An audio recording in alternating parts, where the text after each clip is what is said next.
So you want to start DJing with a controller, but you don't know which one to get. In this video, I'm going to give you 3 beginner options from AlphaTheta. They're all under $350 at the time of this filming, and they all work with rekordbox DJ, Serato DJ, and even Algoriddim DJ, so you can try all 3 apps to see which one you prefer.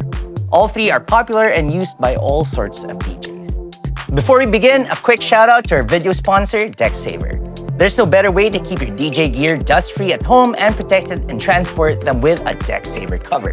Check them out at djay.com. And if you're new here, please subscribe. Let's get to it.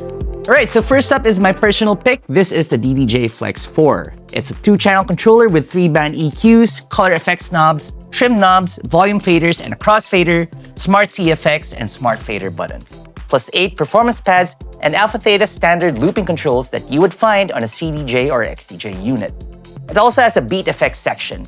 It's quite limited compared to what you'd find on a club standard DJM mixer, but the available controls and placement on the device helps build muscle memory for when you step into a club's DJ booth and you're face-to-face with a CDJ and DJM combo.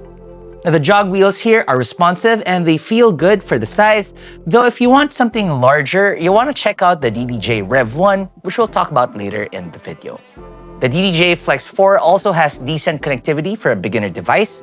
For outputs, it has an 1/8-inch headphone jack and a pair of RCA master outs. It has a USB-C input for connecting to your laptop or iOS and Android device, as well as a USB-C power socket if you need to plug it into a power supply. It also has a 1/4-inch microphone jack with an attenuator knob. You can also connect to your iOS or Android device via Bluetooth to control rekordbox or DJ, but this does mean that the audio output will be coming out of your iOS or Android device instead of the djay Flex 4's outputs. All in all, this is one of the best beginner DJ decks you can get for the money, and I personally take it along as a backup controller for weddings and big events in case something happens to my djay 1000 SRT. Alright, next on my list is the djay Flex 2. This is the baby brother to the djay Flex 4, coming in around half the price of the Flex 4 in a smaller footprint. It still has the 3-band EQs and CFX knobs, but without the trim pots. You also get the smart fader button here, but without the smart CFX button, though you can access that as a toggle using the master buttons shift layer. This still has 8 performance pads, but they are noticeably smaller compared to those found on the djay Flex 4. The jog wheels are smaller too, but they are nonetheless responsive and, yeah, really fun to use. Now, the djay Flex 2 has a sound card on board, which is the biggest new addition compared to its predecessor, the djay 200. That means you can plug a pair of headphones and speakers to it instead of having to rely on a DJ splitter cable connected to your smartphone, laptop. It has an 1/8-inch headphone out and 1/8-inch master outs, and the volumes of both are controlled via small knobs on the side of the unit. It's got a USB-C jack for connecting to your laptop or smart device, along with Bluetooth for connecting to iOS and Android devices. Now, this is a budget-friendly option for more casual DJs or those looking to get into the DJing hobby.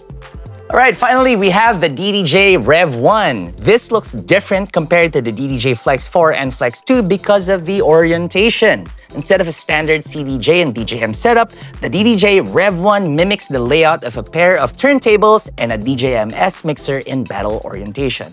And yes, this is aimed at scratch DJs and those who would later want to transition to using a pair of turntables.